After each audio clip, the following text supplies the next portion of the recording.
All right, hello, and welcome to a new edition of College Talk Tuesday. This is Andy Lockwood streaming to you live on our new set, in large part courtesy of Pearl Lockwood, who is with me here, not only the set designer, but also co-host. Hello. Multiple hats. I try. Yes, she is the Schneider of the Lockwood family, as I like to call her, from, what show was that, Good Times? Was it Rhoda? No. Mary Tyler Moore? Maybe. No, it was Rhoda. No, it was like Three's Company. Schneider. It was One Day at a Time. Okay, Good Times, One Day at a Time. No, One Day at a Time. All right. Not to be confused with Carlton Your Doorman, and that's from Rhoda. Yes. Okay. We're good? We're good. So it is College Talk Tuesday, not 80s television trivia Tuesday. 70s. 70s? You know what maybe. was on last night? Newhart, first episode. Really? Season 1, episode 1. Did he have hair? No. Oh. It was good. So anyway, let's talk about college stuff. So what we thought we would do today is do a little preview of our webinar that we're doing tomorrow night, which is called the 7 Deadliest College Financial Aid Mistakes and How to Avoid Them. Today, and this is slightly scripted, Pearl and I decided that she would come up with 2 of her own mistakes to, I guess, talk about or maybe ask me about, and maybe we'll do that. You ask me, and I'll answer them on the fly, and I, in turn, will come up with at least 1 or 2 to ask her about on the fly. This is fun. This is what we do for fun, because now the kids are back in school. Yay! Summer is over. You had a nice summer. I did have a nice summer. You just had a birthday. You had a wonderful celebration. I did. Okay. I was going to wear my Hamilton shirt. Okay, maybe for the webinar tomorrow. Maybe. Yeah, we saw Hamilton and stayed in the city. Was Let's talk about great? college, though. Okay, fine. Although, where did he go to college? Little trivia. Oh, God. Was this one of my questions? No, it's Wait not. a It's second, not a wait financial second, aid mistake. Wait a second. He... Hint: it has a different name now. Right. Scholarship to. Princeton. No, that's Burr. Right. Aaron Burr went to Princeton College. Columbia? It's now Columbia, but he was getting a scholarship to King's College. To King's College. King's College It's became now Columbia. Columbia in spite of the fact that Kings County is Brooklyn, but maybe that threw me off a little. Well, we're already off course, and Yeah. now we're really off course. Yeah, well, we're still Okay. talking college. What do you guys think of our new set, by the way? Please like, comment, and share Yeah. this post. Or love. Yeah, whatever those little emoji thing. Well, when you do a like or a heart, I guess, please let us know that you're watching and you like this stuff, even though we haven't talked about anything substantive yet. I guess that's part of how we roll, also. Yes. So yeah, I like the way the set looks. I'm just looking at the monitor here. Looks pretty cool. Very festive. Very collegiate. College Talk Tuesday. All right. Here we So go. what is your first mistake? What is your first challenge mistake in the financial aid process, which may or may not be part of these 7 deadliest mistakes for tomorrow night? Okay, so can we do this like Socratic method? I will ask my issue as a question. Okay. I'm going to try and stump him. I'm going to play the part of a Never been parent stumped. with a child going to college. Oh, Okay. I am one. Okay. Anyhow. Possibly. Possibly. We have 4. Jury's so, out. Yeah, We have a senior. Yeah. Okay. Today's his first day. If I have retirement assets, and a lot of my retirement Easy. assets they're like some are invested in stocks and some are invested in mutual funds. So I just want to know, how do I characterize that on the FAFSA? Are you trying to stump me or are you trying to insult me? Well, let's hear your answer and then I'll tell you. Okay. So that is characterized by being utterly absent on the FAFSA. Those types of accounts are not included. So they're invisible. Is that a characterization? Well, sure. But the real point that I was getting at is, yes. I get that correct. Yes, First you of all, get it's that correct. You get credit. You do. Did you want to continue? Or Go ahead. shall I elaborate? Okay. Well, the important part of what I had brought up is the fact that these stocks and mutual funds are actually how the retirement asset is invested. Because of the fact that it is an actual retirement asset, irrespective of how that retirement asset is invested, maybe the retirement asset's a 401k and maybe it's invested in a mutual fund or a stock. The fact that it is a retirement asset means it is not included in your assets or anywhere on the FAFSA. Okay?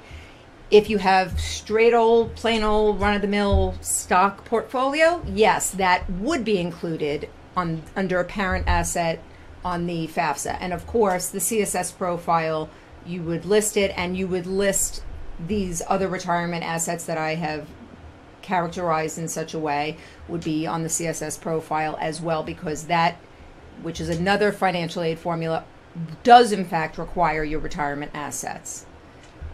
Can we talk about Hamilton again? That was boring. No. Oh, so sorry. So what happens if you do disclose your retirement accounts on the FAFSA, Pearl?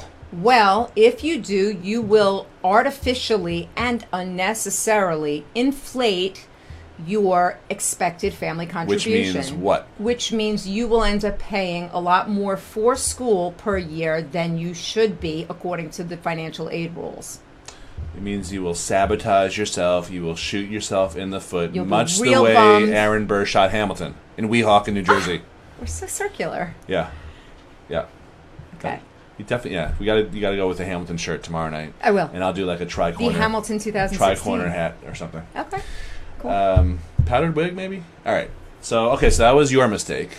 Now, my mistake is a little more politically charged. Ooh. All right. Lay it on me. Don't ever make that sound again. My mistake, it's not like one of those TV shows. Okay, you're not telling me what to do when some, the equal rights, as long as we're getting political, the equal rights for women is big and strong and here to stay. And in Hamilton, in spite too. of the fact that there was I'm some... going to include him in the sequel. That was also a line from Hamilton. What? When I meet Thomas Jefferson... Never mind. Okay. So here is the politically charged, controversial mistake. Asking your guidance counselor for help with the financial aid process, Pearl. Don't. Great answer. Why? Because your guidance counselor, as lovely and nice and great at what he or she is trained to do in a school setting, does not include knowing how to maximize your eligibility from a financial aid standpoint on the financial aid forms. Your guidance counselor has not been trained to do that, no more than you have.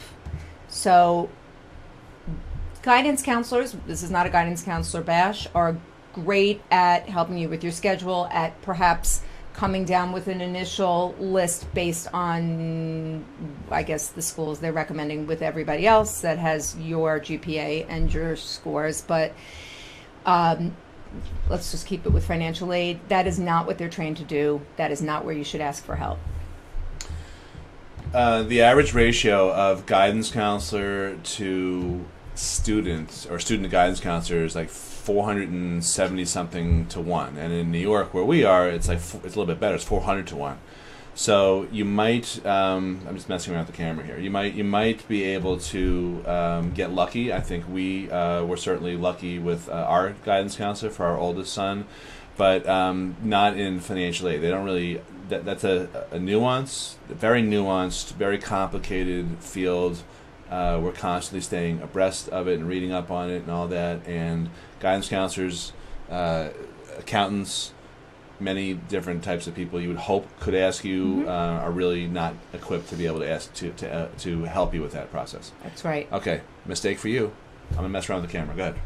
Okay, this is always my favorite one, and every now and then I figured that everyone must know this already, but then I always have somebody who makes the mistake when they're initially working with us, and the way it's not a mistake to work with us. Not a mistake to work with us. It's a mistake when we initially gather information and they're presenting some information to me that we're asking for. Anyway, I am a self-employed business owner. Yes, you are. And I own 75% of the company. I have about 20 employees. So I know that I have to give the value of my business on the CSS profile and the FAFSA. So how do I figure out the value of my business? Should I recently did a refi. Well, I don't know. How would I gather those numbers? What's a refi have to do? I know. I didn't mean to say refi. I was going to say an acquisition. Well, sometimes people are very confused, so that's. I was adding to the confusion. Yeah, that was a red herring. Yeah. So on the FAFSA, it says very specifically, but in very fine print, you have to hunt around for it, that any business that employs less than 100 people has a value of 0.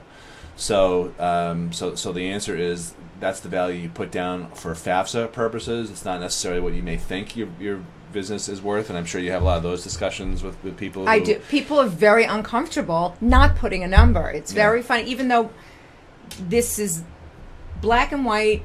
It says you put 0. If you have fewer than 100 employees in the business that you own, the value for this purpose, I guess that's the part that people really have to listen to. It's for this purpose, it's considered 0.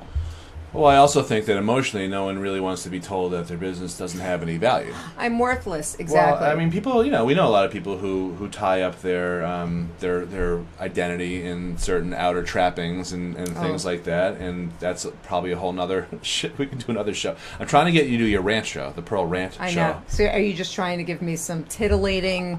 I just can't help myself. I think that would be an international juggernaut. Thank you. I really do. I appreciate that. Coffee rant.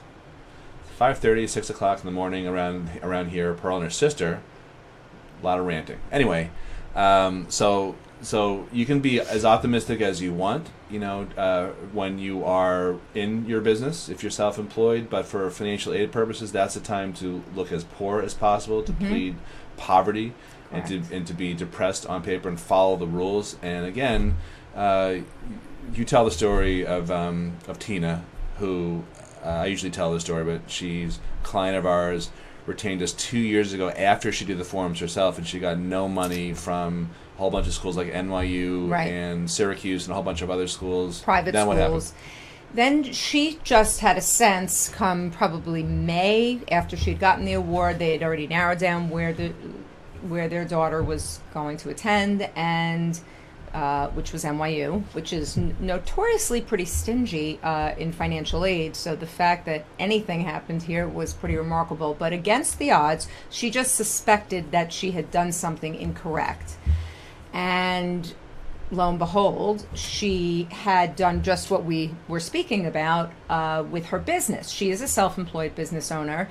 And in her valuing her business, she had this bit of tax information and that bit of tax information, and she was just cobbling together and figuring out as best she could. She also has a pretty big business with a lot of equipment. She has excavation. So there's a lot of assets in the business. And she has a lot of equipment lenders, I believe, that she's got to disclose certain values to in financial statements she's got to use. And I think that was what undid her. I believe that she used a real world value for her business. Exactly. And that is the information she had put forward on her financial aid forms incorrectly. And when we revised her financial aid form, she had subsequently retained us to file the forms correctly. They had a few more questions for her, but then the award came back. I think she got another $25,000 that year. She went from 0 to 25,000. Yeah, she would. It wasn't. Yeah, it was no money. Correct. $25,000, 2 years in a row. That's right. And more importantly, right. Not only did they change the award they initially gave her, but they were they stuck with that correct finding and that correct award in the second year. So I guess over the course of the 4 years, the swing is about $100,000 to her family. Right. Well, this is now her third year, right? This is now her third year, and we assume it's going to be about the same. Right. But the point is that even a little, I mean, so that's a perfect example, and there's many examples that we could cite where a common sense background does not help you for financial aid. So it's very easy to make mistakes, because if you have half a brain, like Tina, she's very smart. They have a very nice business. Yeah. She still messes it up because it's not her area of expertise, right? Exactly. Okay. Yes, that's true. Is it your turn or my turn to do a mistake? It's your turn. Okay. How are we doing on time? Pretty good. All right.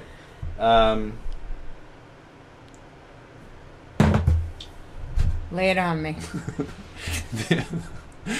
The financial aid office at the college can help me with this process? The IRS can help me save on my taxes.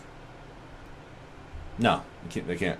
No, they really can't. So why do people think that they can get help from the financial aid office? Do you remember what, I think it was Fordham.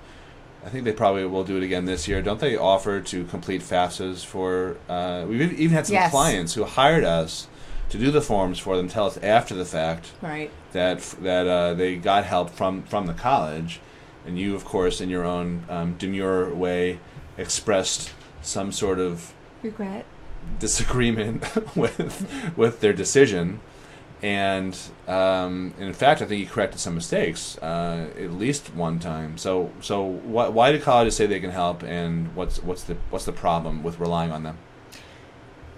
I actually see the problem as twofold. So, yes, obviously, you would probably not go to the IRS and get person with badge number 3476010 who's helping you after an hour and a half of waiting on a line to find out like any new loopholes in the IRS and gee, how can I save and whatever. The same way you wouldn't. The colleges are in business. They are profitable entities, very profitable entities.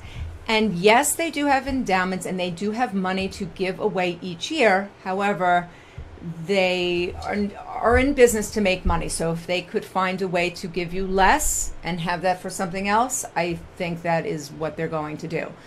The other part is like a little bit more cynical, but unfortunately That was my pretty cynical. experience is that this is so. And it's not absolutely true across the board. However, often the people who you call up at a college who work in the financial aid office, sometimes they don't even know the intricacies of the financial aid forms, and they may not give you correct advice either about what really should go in there. As crazy as that sounds, it happens to be the truth. No, I mean, you have to look at who works in these offices, and frequently it's a kid on work study. So Right. they may not know the answer, and they just want to get off the phone. Right. So oftentimes you are getting less than helpful information, if you can even get them on the phone. I mean, Correct. the stories we hear, people waiting in line for, like it's like going to Disney or something without a fast pass, or Right. calling them up. I mean, I had a client this summer who, we were trying to retroactively appeal his financial aid, and by the way, he just got an additional $3,000, but it's still far short of what he deserved. But he would finally get through after 3 or 4 emails and calls and even texts to his particular financial aid officer at a very prestigious college in Boston. And the guy would say, "Yeah, I'm just going away for the weekend. I'll be back." And then same thing, delay. But finally, he said, "Okay, here's $4,000." Instead of the 20 that he probably should have gotten. Right. And then, more back and forth. We were able to get so far another $3,000 by demonstrating how they made an error in how they calculated. But this is a guy working in the financial aid office who's actually encouraging our client. He wasn't dodging him. But they have, of course, in their defense, I suppose, they have all sorts of people coming to them.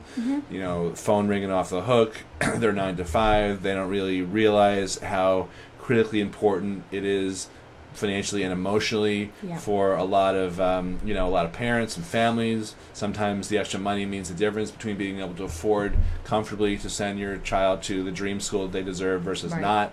So a kid, who's like chewing gum, who's 18 years old, who has, another 2 hours to go before they're done with their shift, their work-study shift, may not fully appreciate that, I guess. Right. Exactly. That is not necessarily where you want to go.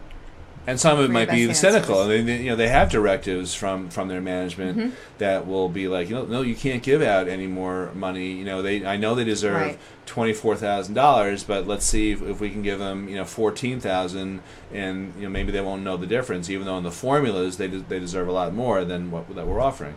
So be prepared, even though on the websites and in the information sessions and all the other marketing, both verbal and written, be prepared to not believe how generous they really are until you actually get a written offer and get ready to roll up your sleeves and claw tooth and nail to get everything that you deserve. All Sure. right. We have time for one more. Do you have any more? Because I know you only prepared two, but I only prepared this is sort of the two. lightning round off the cuff. Okay, off the cuff. How good are you off the cuff? Fairly good. Depends. Can I have some of your water? Sure. Okay. What do you think? I'm a good sharer too. Well, one was sort of leading off of what you were just saying. So how would you combat some of these issues? How would you get the attention of the financial aid office at a school to get your award right? Well, the best defense is a good offense. Is having other offers from other schools. I think you need to be strategic about this whole process, not just reactionary, not just applying to schools that just feel right, or that's a whole nother. That's a rant right there. The way the kids and families pick schools. I loved how it felt when I got there. I loved the buildings. Yeah. I loved the rah-rah. I really want the college experience, all that type of stuff. Yeah. Okay, fine. You may get that, but please don't let that be the sole determinant of how you choose colleges. And I was just having a conversation earlier with a potential client about choosing colleges strategically, and sometimes it's relatively easy to come up with a set of schools that compete with each other because they're in the same conference, or they are obvious rivals, same athletic conference, I guess I should say. And then other times it's not so obvious because sometimes schools compete in certain departments or certain disciplines within each school. So I think that is there's no clearinghouse or database of schools that compete with each other. So it's a little bit it's definitely more of an art than a science to do that. Yeah. But to me, that's the best way to get a college's attention, is to have another offer from another college. So you wouldn't recommend calling up and whining and screaming? About college stuff, or just interpersonal, interfamily stuff? Well, college stuff, and then of course your own personal life about how hard it is to live wherever you live. And See, I'm actually a little disappointed myself for not understanding where you were going with that, because that again, we've talked about ranting. That is definitely one of Pearl's favorite rant topics, about entitled kids. It's not fair. Entitled parents, entitled kids, entitled families. So yes, I would. I think that is a mistake to have that type of attitude and expectation. I think you compound that mistake when you foist that approach on a financial aid officer who went blank here. When you foist that on a financial aid officer, I think that means our time is up. Okay. Yeah, my screensaver's going off.